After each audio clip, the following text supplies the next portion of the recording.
Desde luego, ¿verdad? Sí, ya empezamos. Sí, doctor. Bueno, Sí, doctor. Buenas tardes a todos. Una disculpa por algunas fallas técnicas. Es un placer venir a platicar algo que hacemos todos los días en pediatría y específicamente en endocrinología pediátricas. Entonces agradezco a la doctora Saray, a la doctora Aira, el haberme invitado a platicar de este tema con ustedes.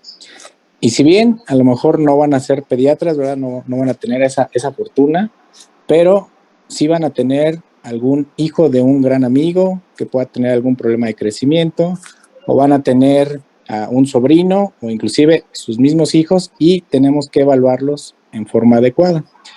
Y para hacer el diagnóstico de talla baja o la definición de talla baja, tenemos que ver que hay una evaluación tanto estadística como también lo podemos analizar desde el punto de vista biológico.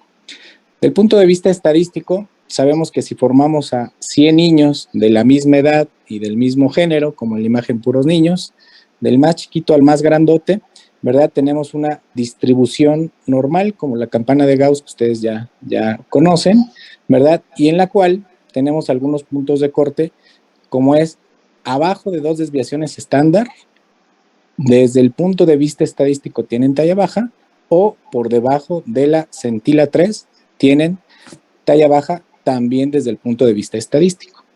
De tal manera que cuando tenemos estos dos valores por debajo de lo esperado, decidimos que es talla baja, pero también hay una definición biológica, la cual es apropiada utilizarla adaptada a la estatura familiar, es decir, a las características genéticas de papá y mamá, y en base a esto podemos quitar las diferencias que pueden darse por utilizar gráficas de otros países. Desgraciadamente en México no tenemos gráficas adaptadas para nuestra población.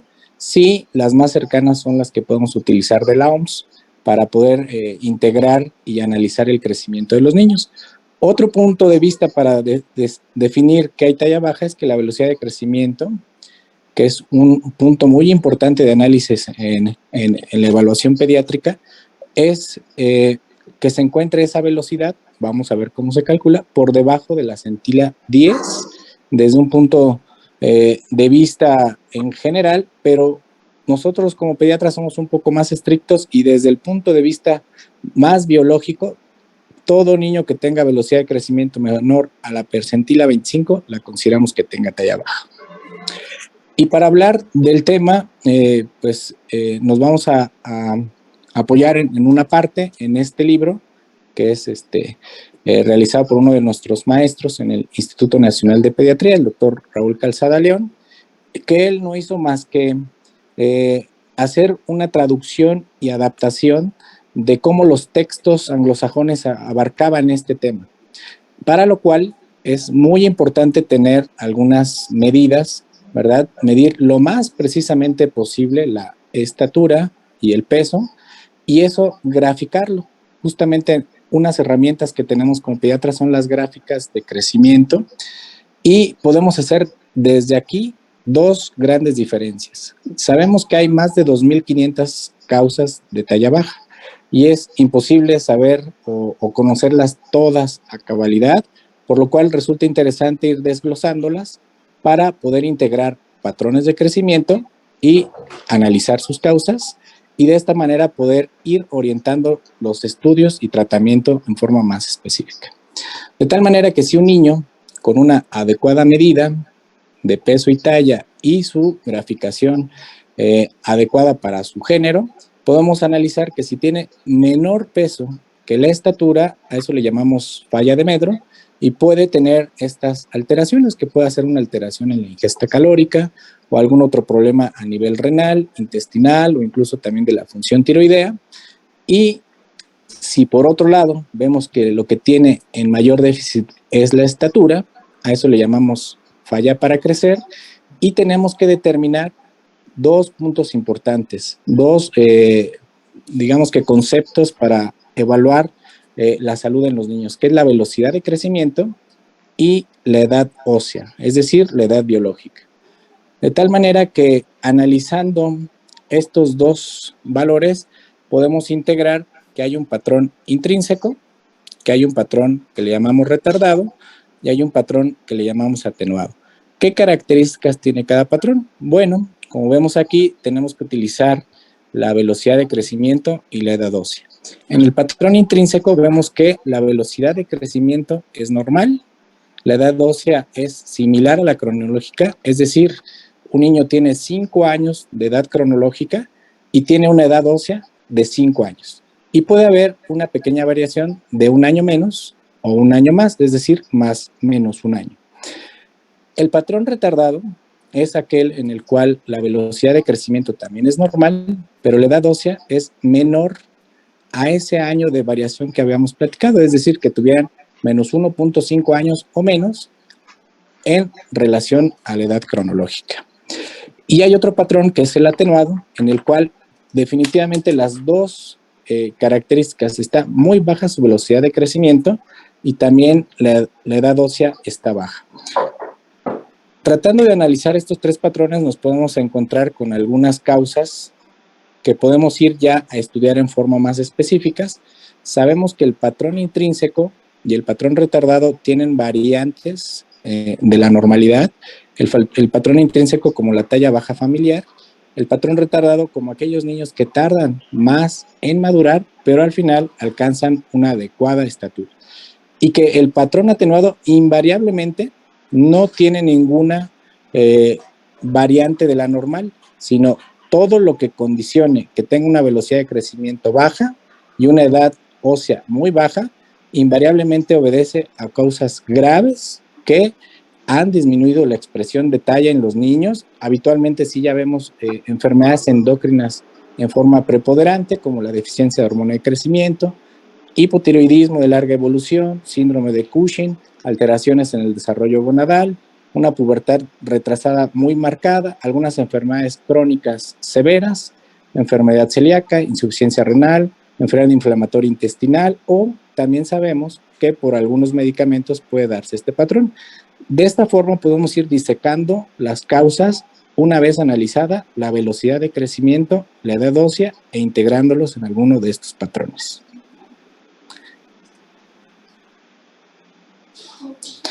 De tal manera que los puntos que vamos a continuar revisando son las manifestaciones de salud. A diferencia de cualquier otro paciente, el paciente pediátrico, para poder decir que es sano, no basta con que esté asintomático, no basta con que no encontremos ningún dato de enfermedad aparente, sino que tenemos que, para decir que un niño está sano, buscar intencionadamente las manifestaciones de salud. Y sí y solo si esas se encuentran en un grado adecuado para su desarrollo y maduración, podremos decir que es salud. Y las más sensibles es la velocidad de crecimiento, que ya veremos cómo se calcula, y también cómo se analiza la maduración biológica desde el punto de vista de la edad ósea y el desarrollo puberal.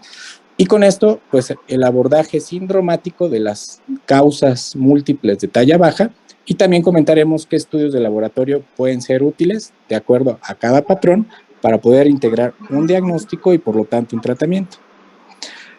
Las manifestaciones de salud son estas, de tal manera que cualquier niño debe tener una gráfica. Sabemos que antes de los 2 años los niños se miden en decúbito dorsal con un infantómetro, a eso le llamamos longitud. Después de los 2 años los medimos de pie en un infantómetro, a eso le llamamos talla, y la longitud y la talla deben de estar acorde a la edad y al género. Asimismo, otra manifestación es el peso relacionado con la edad y género, y la relación de peso-talla también para las gráficas adecuadas. El perímetro cefálico es importante hasta los 4 años, ¿verdad? Es fundamental. El desarrollo psicomotor también es relevante, así como el intelectual. Y hay otro punto que a veces dejamos pasar, que es el afectivo. Hay causas bien documentadas de deprivaciones psicológicas que pueden afectar el crecimiento en los niños. Y como decíamos, la velocidad de crecimiento y el desarrollo puberal, que son las manifestaciones de salud más sensibles y también muy objetivas, desde el punto de vista son fáciles de medir. Para lo cual aquí les pongo esta gráfica. Vean cómo hay algunas imágenes que están en blanco y negro. Estas son tomadas hace 40 años, pero los textos nuevos también ya las ponen en color, y la realidad es que no ha pasado de moda cómo medimos a los niños, porque esa es una estandarización internacional que debemos de tener precisamente para hacer una adecuada evaluación del crecimiento en los niños. ¿Por qué? 1 centímetro, medio centímetro puede hacer la diferencia en establecer que un niño esté sano o que tuviera alguna patología. De tal manera que decíamos que la longitud se mide por consenso internacional hasta los 2 años en decúbito, ¿verdad?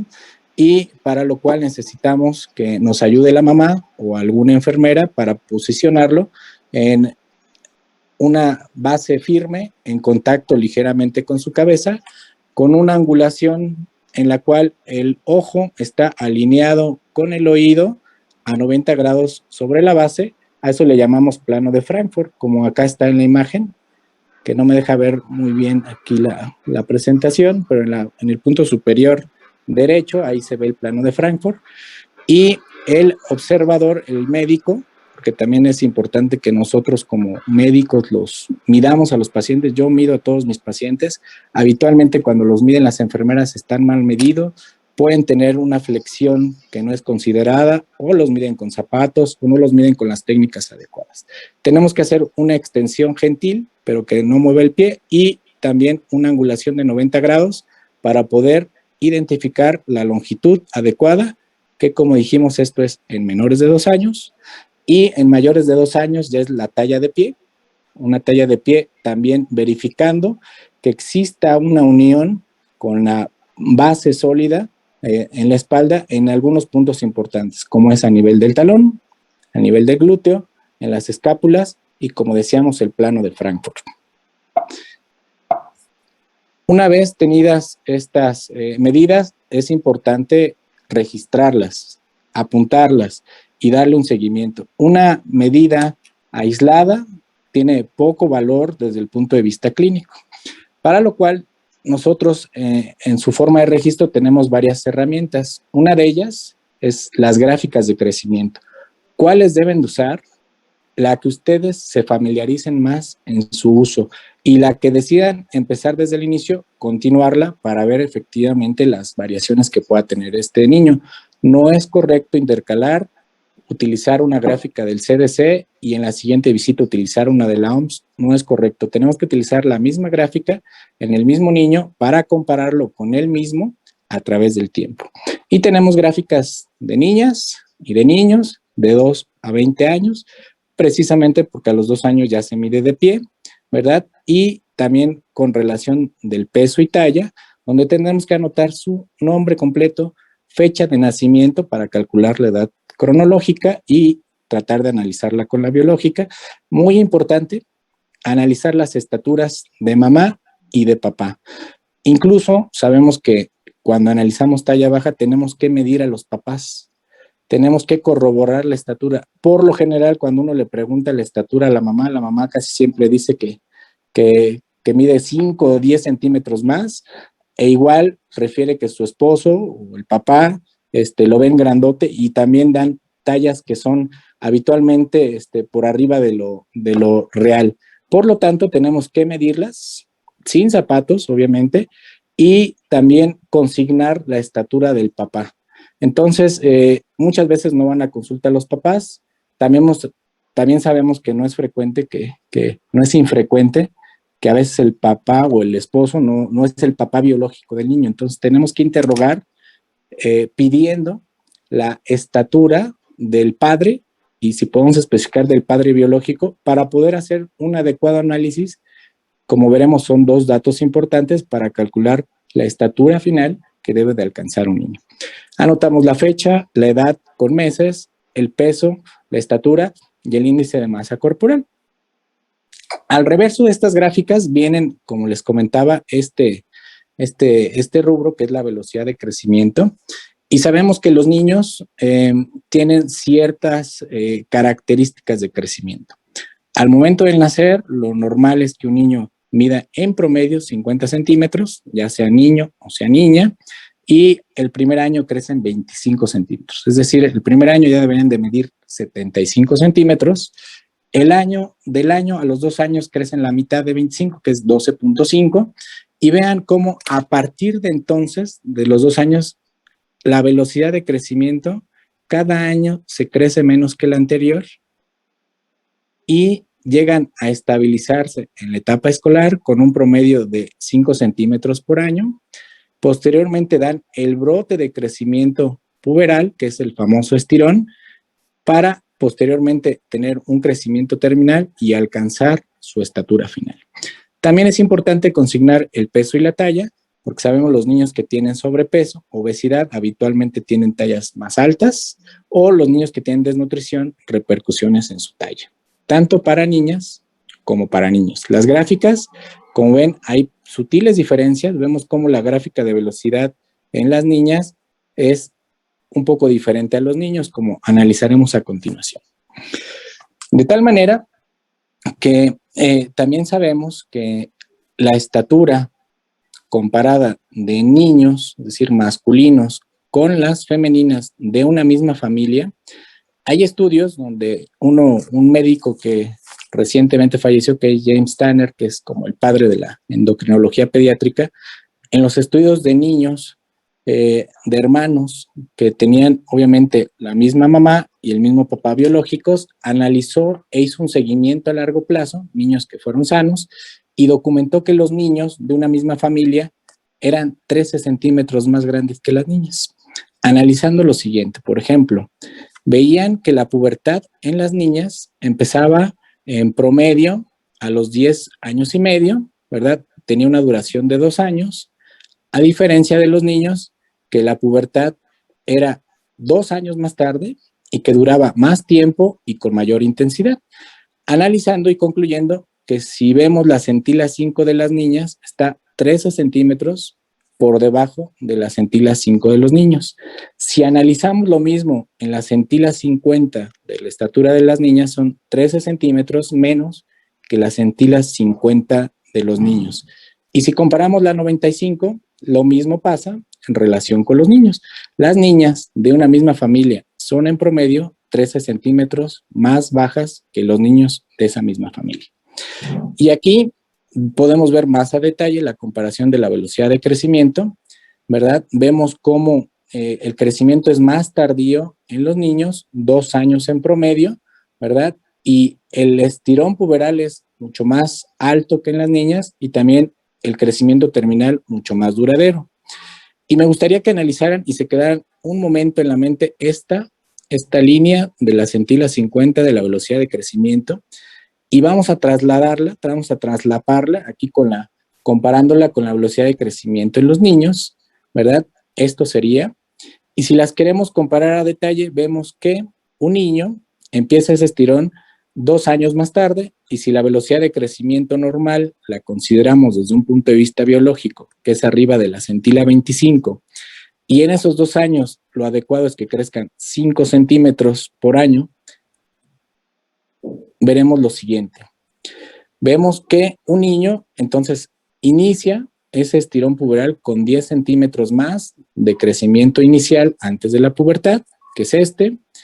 Vemos que existe una diferencia de la magnitud en el estirón en el punto máximo de 1.5 centímetros y de 1.5 centímetros en el crecimiento terminal. Si sumamos ese 1.5 de crecimiento terminal más 1.5 de crecimiento máximo, llevamos 3, más 10 centímetros con lo que los niños inician ese estirón de ganancia, entonces se entiende que los niños son 13 centímetros más grandes que las niñas. Y de tal manera que James Tanner, como les decía, es el padre de la endocrinología. Hay muchas cosas que utilizamos en endocrinología pediátrica de Tanner, como es justamente la fórmula de Tanner, la escala de maduración de Tanner, la edad ósea de Tanner en su versión Tanner-Whitehouse, y aquí les presento la fórmula. Para los niños, ¿verdad? Sabemos que si entendemos que en esa familia los masculinos son 13 centímetros más grandes que las niñas, si sumamos estos 13 centímetros a la madre, a la estatura de la madre, que como decimos, la medimos nosotros personalmente, la sumamos al padre y la dividimos entre 2, esa sería la talla objetivo familiar para este niño en particular. Por el contrario, en las niñas sabemos que las niñas son 13 centímetros más pequeñas que los hombres de esa familia, entonces le restamos a la talla del padre los 13 centímetros, la sumamos a la madre, la dividimos entre 2 y eso nos da la talla objetivo familiar. Hay una forma de simplificarla, como lo vemos aquí. Si dividimos 13 positivo entre 2, nos da positivo 6.5. Si dividimos menos 3 entre 2, nos da menos 6.5. Y esta es la fórmula simplificada. En los niños, en forma más sencilla, podemos sumar la estatura del padre más la de la madre, la dividimos entre 2 y le agregamos 6.5. Que este 6.5 no es como dicen algunos libros que es una desviación estándar o 2 desviaciones estándar, no. Esto viene del análisis que veíamos de las diferencias en la pubertad y en la velocidad de crecimiento en niñas y niños de la misma familia. Entonces, si analizamos la talla objetivo de una niña, sumamos la talla de la mamá, la talla del padre y le restamos 6.5 y eso será su talla objetivo familiar. Aquí tenemos un ejemplo, una gráfica de un niño que lo vemos en la consulta a los 5 años. Y para poder analizar la velocidad de crecimiento necesitamos 2 mediciones. Esta de los 5 años que le estamos consignando en esta consulta y una previa. Si lo analizamos en forma sencilla, vemos que pues, aparentemente está creciendo entre la rayita amarilla y la roja en ambos.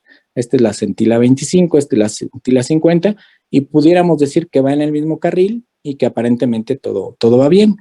Pero cuando analizamos la velocidad de crecimiento para ese grupo de edad, nos damos cuenta que la diferencia es de 5 centímetros. Quiere decir que este niño, de los 4 a los 5 años, creció 5 centímetros. Y la forma de graficar la velocidad de crecimiento es a la mitad del periodo de observación, que en este caso serían 4 años con 6 meses.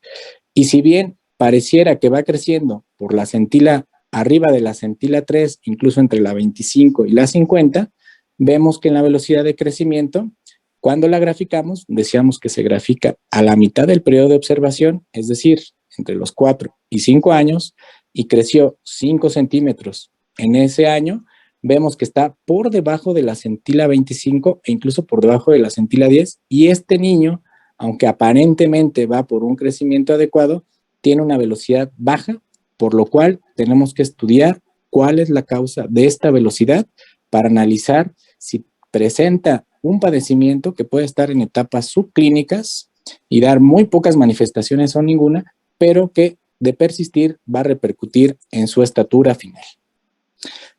Aquí vemos el resumen de este análisis, vemos el mismo niño en 2 puntos de medición, cómo se grafica, y aquí otro ejemplo. Esta niña viene a consulta, como decíamos, consignamos aquí los datos de la mamá, los datos del papá, sacamos la talla objetivo familiar, si tienen a la mano ahí una calculadora, un celular, podemos hacer el ejercicio, sumar la estatura de mamá más la estatura del papá, sacamos un promedio y como es niña, podemos restarle 6.5. Y esa va a ser nuestra estatura objetivo familiar. Aquí vemos el ejemplo, sumamos las tallas de los padres, la dividimos entre 2 y a ese valor le restamos 6.5 y eso nos da 151.5. Esta es la talla objetivo familiar. Algunos libros la manejan como talla objetivo o blanco, cualquiera de las dos es indistinto, y este valor lo graficamos al final de la gráfica de crecimiento. Prácticamente cuando sabemos que un niño ya terminó de crecer. Graficamos y trazamos una línea en la cual, ¿verdad?, va a ir equidistante a un punto de referencia, en este caso es la centila 5. Y si bien esta niña tiene talla baja desde un punto de vista estadístico, como decíamos al inicio, es decir, va por debajo de menos 2 desviaciones estándar y por debajo de la centila 3, pero que en el seguimiento analizamos sus velocidades de crecimiento, vamos viendo cómo va creciendo, la revisamos A los 4 años medía 92.5, la revisamos un año después, está en 99 centímetros, le restamos 99 menos 92.5, eso nos da 6.5 centímetros, que esta niña creció en un año en la consulta y la vamos a graficar en la gráfica justamente de velocidad de crecimiento y analizamos que el periodo de la mitad de observación es a los 4 años con 5 meses, ¿verdad? Teníamos una talla a los 4, otra a los 5, la mitad es 4 años 6 meses, y graficamos ese 6.5 y vemos cómo este punto está por arriba de la centila 25, es decir, su velocidad de crecimiento es adecuada. Aquí otro caso, otra niña en la cual tenemos dos valores que medimos. También tenemos la talla de los papás, en este caso los papás son un poco más altos. Hacemos la misma operación, sumamos la talla de mamá más la talla del papá, eso entre 2 nos da 1.72, le restamos 6.5 porque es niña, y la talla objetivo familiar nos da que es 1.66, y como vemos se encontraría en este punto la talla objetivo familiar. Igualmente trazamos lo que sería su carril de crecimiento, esto para analizarlo en etapas más tempranas de la vida y ver cómo va justamente ese crecimiento, y ponemos con un punto las tallas y analizamos, y si bien está por arriba de la centila 5 y por arriba de menos 2 desviaciones estándar, sin embargo, eso nos indicaría que aparentemente pudiera estar creciendo bien. Sin embargo, cuando valoramos los centímetros que ha crecido esta niña en ese periodo de tiempo, 104 menos 99, eso nos da 5 centímetros, y cuando lo graficamos en la gráfica de velocidad de crecimiento, 5 centímetros a la mitad del periodo de observación, entre 4 y 5 años, y esto nos da que su velocidad de crecimiento está por debajo de la centila 10. Entonces, aunque va creciendo arriba de las centilas mínimas, tiene talla baja porque su velocidad de crecimiento es menor a la adecuada y también requiere una evaluación. De tal manera que no todo el que crece por arriba tiene una talla adecuada, ni tampoco todo el que crece por debajo de los puntos de corte, en este caso la centila 3, tampoco tiene talla baja. Ahora, vamos a analizar un poco más a detalle la velocidad de crecimiento. ¿Por qué? Porque la velocidad de crecimiento es una manifestación muy sensible del estado de salud en los niños. Sabemos que los niños se pueden enfermar de múltiples causas, algunas en forma muy constante, pueden tener cuadros recurrentes leves, incluso de cuadros respiratorios de vías aéreas superiores, pero si analizamos los días de enfermedad que se caracterizan por tener algún dato o alguna sintomatología acompañado con fiebre, cuando se dio un análisis que viene representado en el libro de talla baja que les presenté al inicio, se documenta que los niños que se enferman menos de 15 días al año invariablemente tienen una velocidad de crecimiento por arriba de la centila 25, es decir, una velocidad de crecimiento adecuada. Cuando vemos que los niños se enferman entre 15 y 40 días al año, vemos que su velocidad de crecimiento disminuye y está entre la centila 10 y la centila 25 de la velocidad de crecimiento. Cuando vemos que se enferman más, entre 41 a 99 días, los niños, su velocidad de crecimiento está entre 5 y la 10, francamente patológica, pero cuando se enferman más de 100 días al año, invariablemente va a estar su velocidad de crecimiento muy bajo.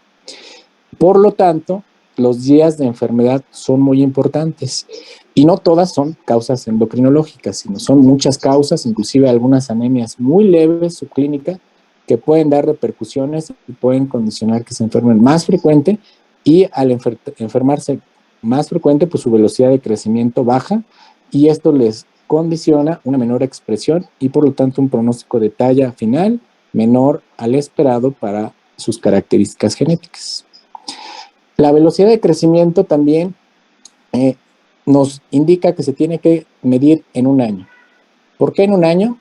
ya sabemos que la velocidad de crecimiento es una manifestación sensible, pero si la tomamos en periodos más cortos, corremos el riesgo de o sobreestimarla o de infraestimarla. Y esto tiene que ver porque los niños no crecen en forma constante. Hay periodos de detención y periodos de aceleramiento. Incluso hay reportes que hay niños que en el verano pueden llegar hasta crecer 1 centímetro al año y pasar muchos meses sin crecer. Y aquí vemos un ejemplo, por ejemplo, esta niña, ¿verdad? Se valoró en una consulta y en un mes creció 1 centímetro. Si nosotros decimos que en un mes, es decir, en 31 días creció 1 centímetro, cuando hacemos una regla de 3 y decimos cuántos centímetros creció en 365, nos da 11.8, lo cual es francamente alto. Entonces, periodos cortos no nos sirven de mucho. Lo mismo pasa con otros periodos aún un poco más prolongados, pero al final vemos que lo adecuado es que sea en forma anual. Y esto porque se ha visto que los niños crecen más en algunas estaciones del año, más en otoño y en verano, y menos en invierno y primavera. Y es más notorio en aquellos países que se encuentran con climas más extremos, en los cuales un niño puede crecer en el invierno muy pocos centímetros, 1 o 2, y el resto para tener una velocidad de crecimiento normal en estas épocas del año. Por lo tanto, es fundamental para evitar ese sesgo de medición que la velocidad de crecimiento para determinar e incluso condicionar algún tipo de tratamiento tiene que ser en forma anual, como lo sugiere aquí esta gráfica. De tal manera que aquí vemos cómo podemos analizar también la maduración biológica. Decíamos que los puntos más importantes es la edad ósea, mediante los análisis de núcleos de crecimiento, específicamente en la mano, que es donde más cambios hay en el transcurso del crecimiento. También la edad dental, aunque es un poco menos específica. Sabemos que hay niños sanos que pueden tener dientes al nacer y niños que pueden empezar su dentición hasta el año 6 meses, y ambos son normales. Por eso preferimos que sea algo más constante como la edad ósea. Asimismo, la maduración genital es muy importante en la escala de Tanner, tanto en las niñas como en los niños, ¿verdad? En los varones es sumamente concordante esa evolución o ese crecimiento tanto de pene y testículos en relación con el brote de crecimiento puberal para analizar su crecimiento. Esta es una edad ósea. La edad ósea en la etapa escolar la pedimos de la mano no dominante, es decir, si escribe con la derecha le pedimos la izquierda, es una AP de mano izquierda, en la cual vamos a analizar los núcleos de crecimiento, vemos cómo está el cartílago de crecimiento abierto, pero también a simple vista podemos analizar algunas variantes anatómicas. No sé si alguno de ustedes ya había detectado que aquí tenemos un cuarto metacarpiano más cortito que el resto, y desde aquí podemos orientar el diagnóstico. Si yo les dijera que es una niña que tiene una velocidad de crecimiento, como ya la analizamos, muy baja, y una Z de la talla a lo mejor menos de 2.5 en relación a la media, pues podríamos entender que con esta característica estaría totalmente indicado un cariotipo. Y ustedes, tanto como médicos generales como pediatras, con este análisis no es necesario que sean subespecialistas para sugerir un estudio que nos puede dar la clave del diagnóstico, como en este caso un cariotipo, en lo cual sabemos que las niñas pudiera darnos la orientación, como en este caso de un síndrome de Turner, que es una de las causas de talla baja en las niñas. Entonces, toda niña con talla baja, con una velocidad de crecimiento baja, es una indicación de cariotipo, porque sabemos que si bien tiene cierto fenotipo, ¿verdad? Como la implantación baja de oídos, el pterillum colli, o sea, el cuello ancho, teletelia, tórax en escudo, cardiopatías, problemas renales, algunas pueden pasar totalmente desapercibidas, pero lo que sí es constante es que todas las niñas con Turner 100% tienen talla baja. Y a veces pueden incluso ocultar esas variantes, como taparse sus orejas con el cabello.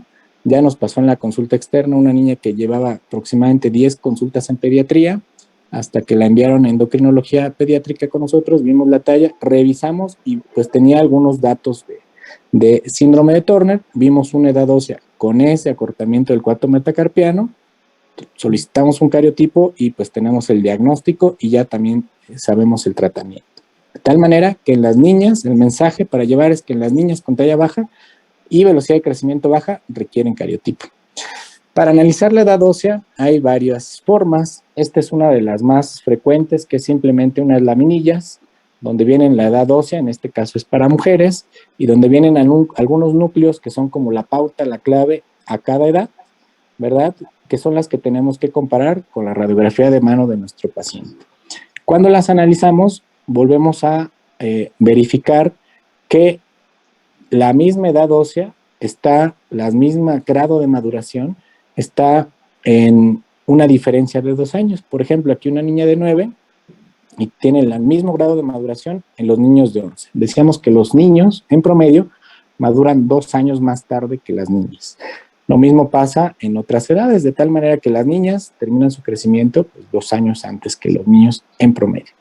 Esta es una manera muy sencilla. Hay otras formas, hay otras más complejas, en las cuales aquí vemos, por ejemplo, un método en el cual se llama Tanner-Whitehouse. Hay 3 versiones, esta es la versión 2, en la cual utiliza 20 de los 30 núcleos de crecimiento posibles, analizando los 13 huesos largos y en cada uno de ellos checando cuál es el grado de maduración, comparándolo tanto con radiografías previamente analizadas en niños sanos como esquemas, y que nos van dando cierta calificación parcial, y la suma de esas calificaciones parciales nos dan estadios tanto en niñas como en niños por las variantes que decíamos, y nos da la edad ósea.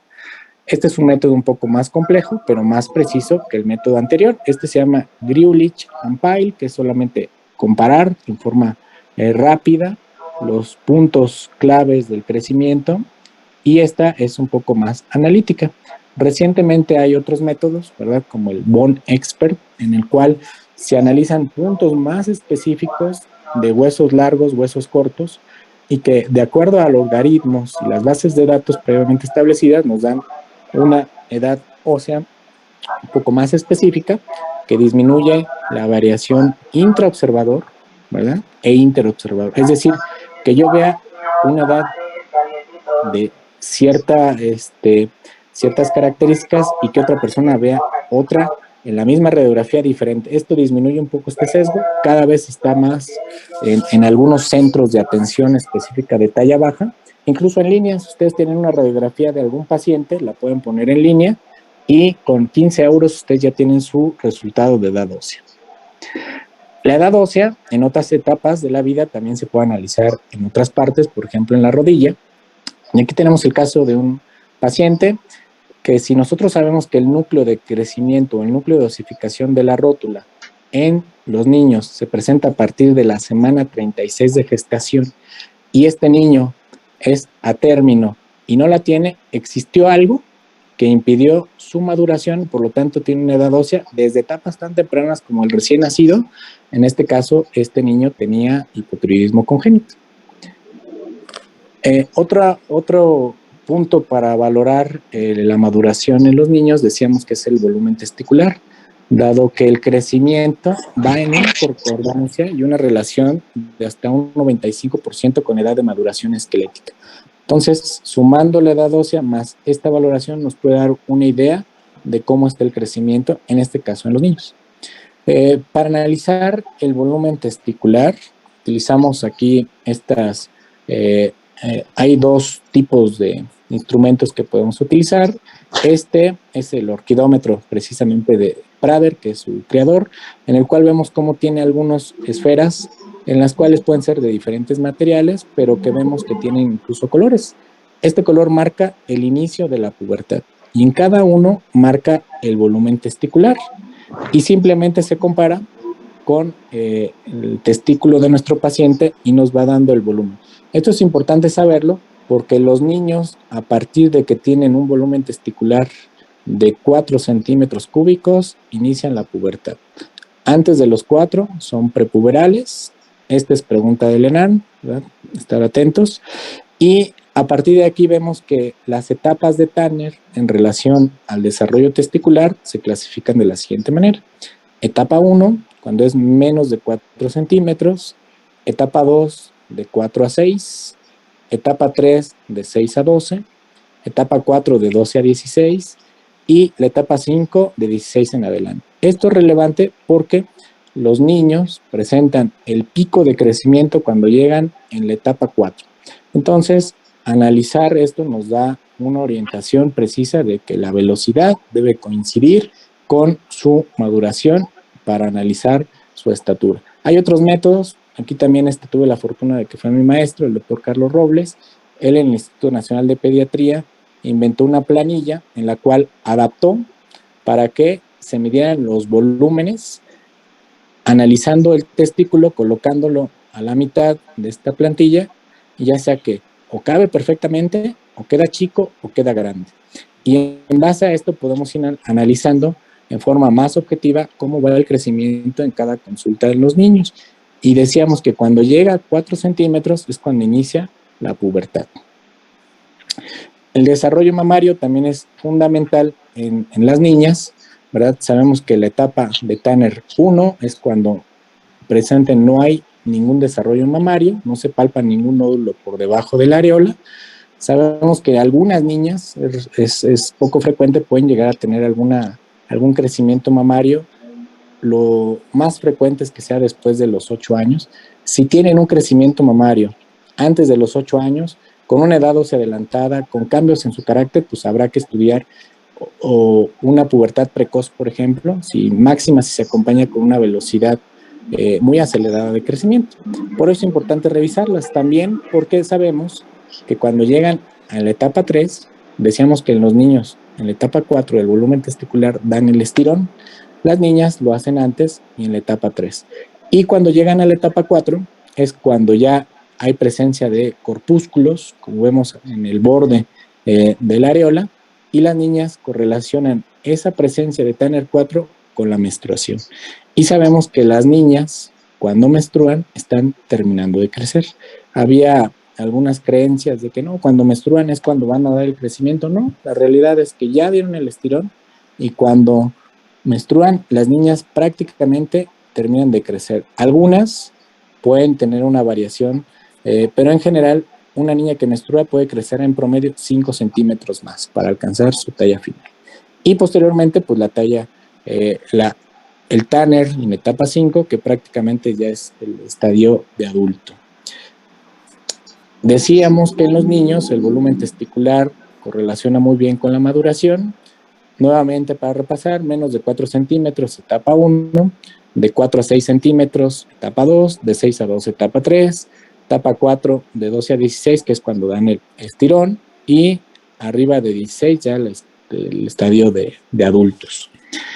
De tal manera que con esas análisis de velocidad de crecimiento, de edad ósea y de maduración, podemos definir qué pacientes pudieran llegar a tener una talla baja, ¿verdad? Decíamos longitud en menores de 2 años o la talla de pie o estatura en mayores de 2 años por debajo de la centila poblacional, o más precisamente de acuerdo a sus aspectos biológicos, que es si están creciendo por debajo de 4 centímetros de la talla objetivo familiar, este paciente tiene talla baja, y analizar que cada paciente requiere su propia gráfica para irse comparando con él mismo, y con esto evitamos los sesgos de que nosotros como mexicanos no tenemos unas gráficas propias, que sería lo ideal, pero es muy costoso.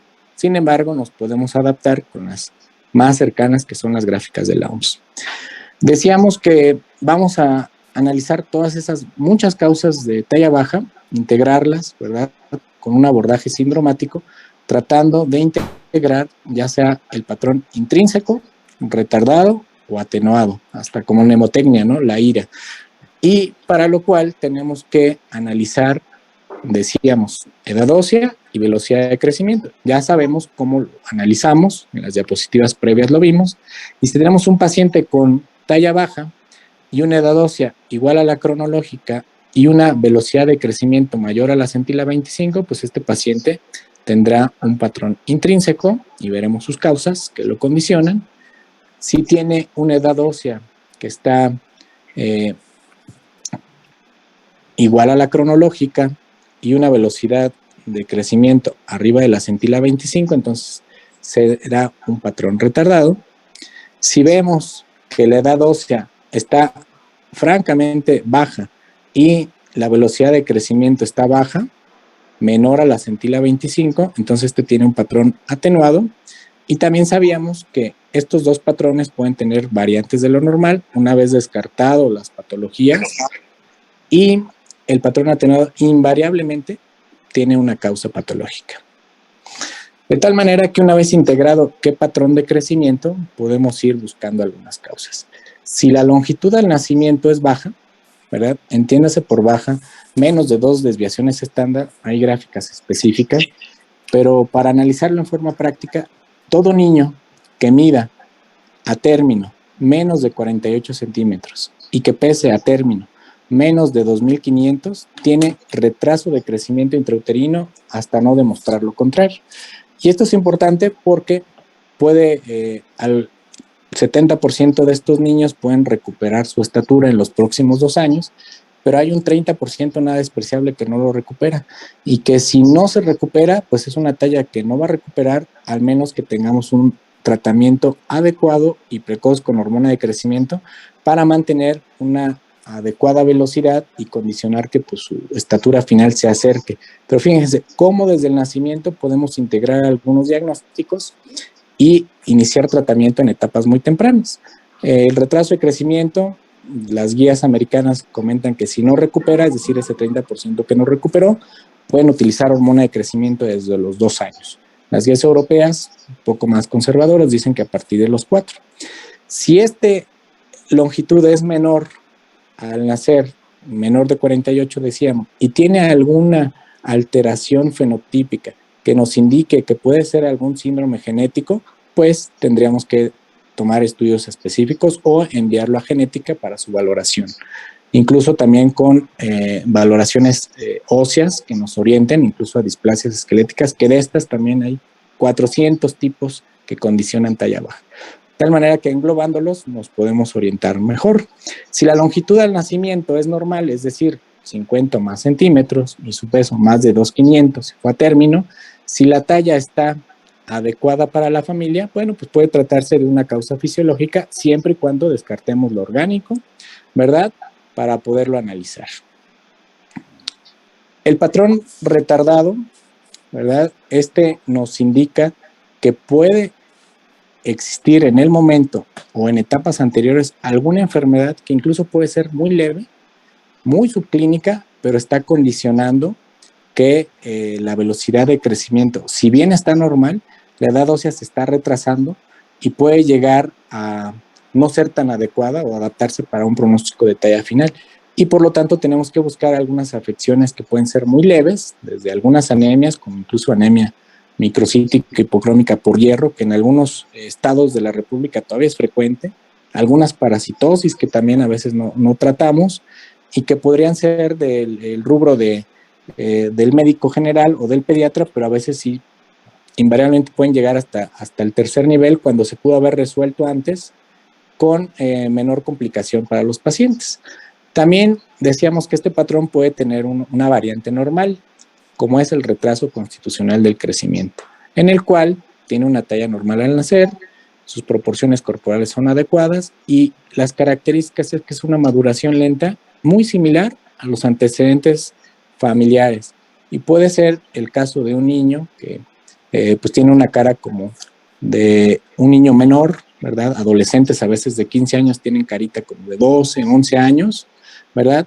Pero su velocidad decíamos que es normal, su velocidad de crecimiento, la edad ósea está retrasada, pero que si no tienen una patología, al final simplemente son maduradores lentos, y estos incluso entran en escuelas militares y luego también hay que siguen creciendo, por ejemplo, en el colegio militar con las actividades, y que al final, si bien se tardan más, pero alcanzan su estatura final.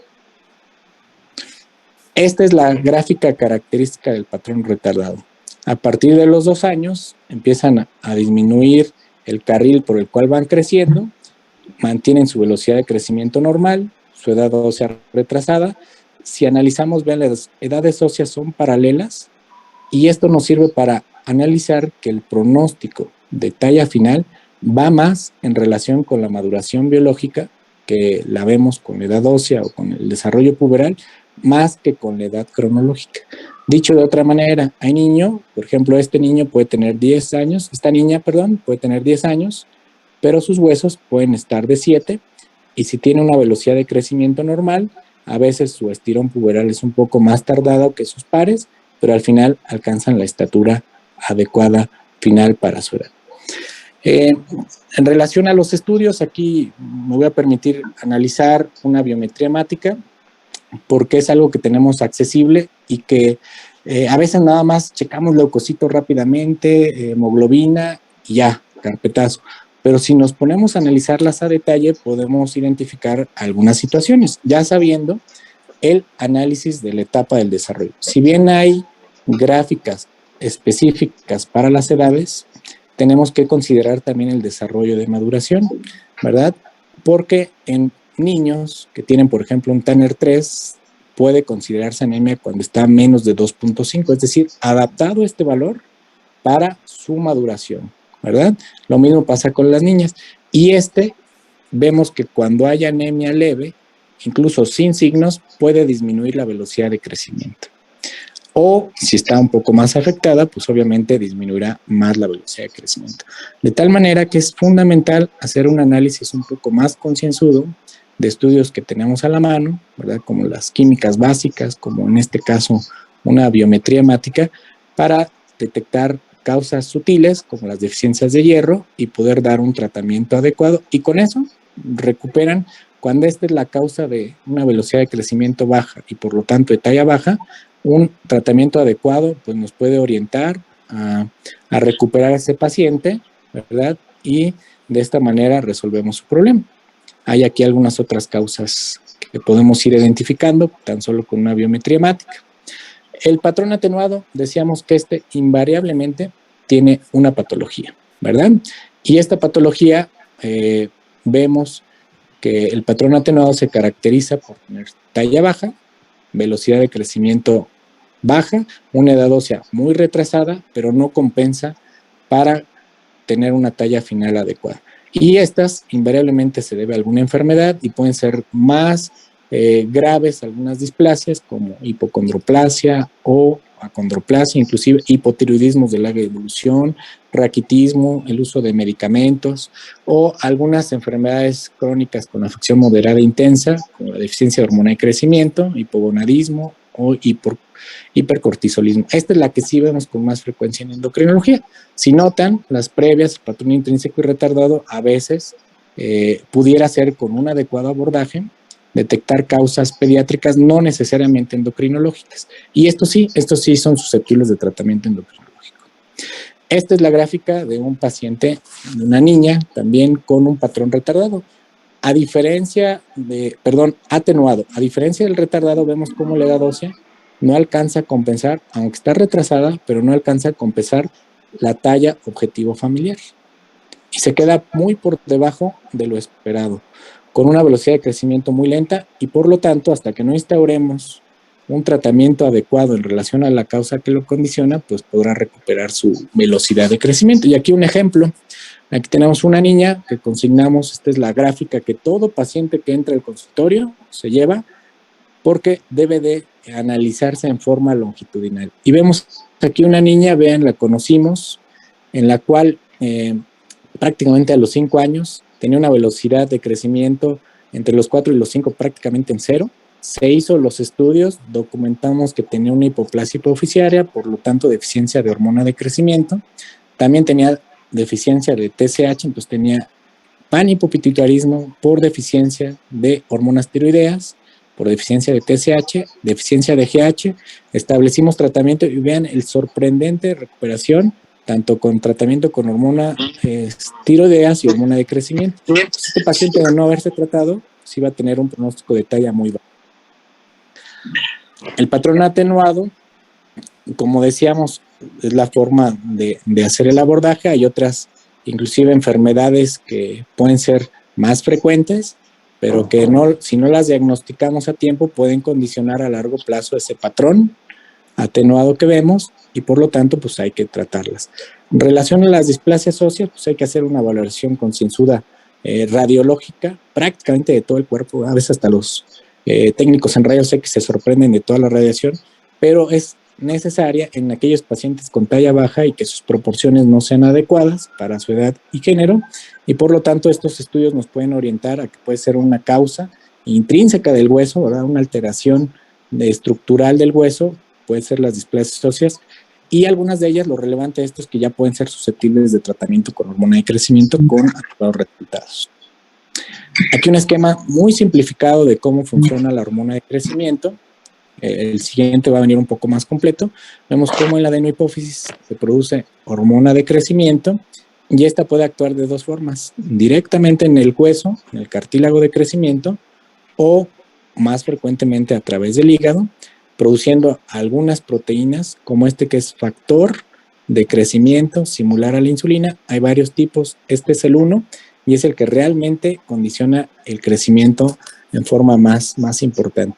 Aquí, complicando un poquito el esquema, vemos como la GH actúa ya sea en forma directa sobre el cartílago de crecimiento o a través del hígado, decíamos, para producir una sustancia que se llama IGF-1, pero que esta tiene una vida media muy cortita, por lo cual necesita unirse a otras proteínas, en este caso a la subunidad ácido lábil y a una que le llamamos proteína de unión al factor de crecimiento tipo insulina. Esta es la número tipo 3, y esto forma un complejo ternario que, si bien en forma aislada tiene una vida media muy corta en la circulación, cuando están en este complejo, esto incrementa la vida media de estas sustancias y son susceptibles de medirse y tienen repercusión en el abordaje de talla baja. Es decir, si medimos o hacemos una determinación de IGF-1, antes llamada somatomedina C, y está baja, pues, y tiene talla baja, podemos ir orientando hacia una deficiencia de hormona de crecimiento, aunque también puede verse influenciada por un estado de desnutrición, pero puede ser orientativa en forma inicial. Aquí vemos otro esquema, ¿verdad? Como a nivel hipotalámico hay una hormona liberadora de hormona de crecimiento, que es la que estimula la secreción de hormona de crecimiento en la adenohipófisis, pero también hay otras sustancias que la inhiben, como en este caso la somatostatina y otras tantas. Decíamos que actúa en forma directa a nivel tisular o también a través del hígado, ¿verdad? Y esta, a través del hígado, produce IGF-1, produce el complejo ternario, que tiene una vida más prolongada y que cuando se libera y actúa a nivel de tejido, son las dos formas de actuación de la hormona de crecimiento. Y la hormona de crecimiento, ¿por qué mencionamos esto? Porque hay algunos médicos, incluso pediatras, que a veces piden determinación aislada de hormona de crecimiento, la cual, si analizamos estos esquemas, pues realmente no tiene ninguna indicación clínica en el abordaje de pacientes con talla baja fuera del periodo neonatal. ¿Por qué? Porque la secreción de hormona de crecimiento vemos que es pulsátil, ¿verdad? Y que también es mucho mayor en la noche, específicamente en la etapa 3 y 4 del sueño es cuando los picos se dan más altos, y que estos picos duran solo unos segundos y que toda la cantidad integrada de secreción no rebasa más allá de 8 minutos. Y si sabemos que hay 1440 minutos en un día, pues vemos que si hacemos una determinación aislada de hormona de crecimiento, pues en general lo que vamos a medir es que siempre esté baja, aunque no necesariamente el paciente tenga deficiencia de hormona de crecimiento. Entonces, por lo tanto, no es tan conveniente, pero sí analizamos cómo hay diferencias en las niñas y en los niños en relación a esa secreción. Como en las niñas se da la secreción y no regresa hasta la basal, sino una parte un poco más elevada, y esto es lo que podría explicar por qué las niñas, desde el punto de vista filogenético, ¿verdad?, que son las que se embarazan y con el objeto de procrear la especie, pues tienen una maduración antes, como veíamos, en promedio 2 años antes que los niños, para lograr su maduración final, pero ser capaces de reproducirse y procrear y mantener la especie. Pero en las dos vemos cómo es fundamental el sueño, de ahí la importancia de que los pacientes, los niños, recomendemos que tengan un sueño adecuado, que no se duerman más allá de las 10. Hay horas específicas para cada grupo de edad, pero con esto de la contingencia hemos visto cómo cada vez hay niños que se desvelan más y que pueden llegar a tener en forma crónica sí alguna afección de la producción normal de hormona de crecimiento.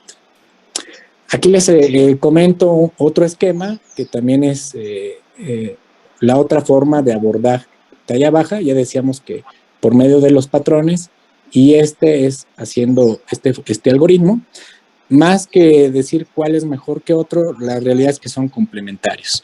Y en ambas es fundamental una adecuada exploración física, una adecuada historia clínica y documentar, como ya vimos, cuáles son los parámetros para hacer diagnóstico de talla baja. Y en este algoritmo nos dice si ese inicio fue prenatal, como decíamos, si hay desde los ultrasonidos alguna restricción del crecimiento, pues eso le llamamos restricción de crecimiento intrauterino, o si fue postnatal, habrá que analizar otras cosas. Si es prenatal y decíamos que un paciente, un recién nacido a término, no debe de medir menos de 48 centímetros ni pesar menos de 2,500, habrá que analizar si presenta dismorfias o no. Si no las presenta, habrá que analizar y vigilar. Decíamos que un 70% de los de retraso de crecimiento recuperan su crecimiento y el 30% que no recupere a los 2 años, susceptible de tratamiento con hormona de crecimiento. Si un paciente con retraso de crecimiento tiene dismorfias, entonces habrá que analizar si esas dismorfias nos hacen síndrome y por lo tanto habrá un estudio molecular incluso dirigido para hacer el diagnóstico, por lo tanto el tratamiento. Si por lo tanto la talla baja fue de inicio postnatal, analizaremos las proporciones corporales.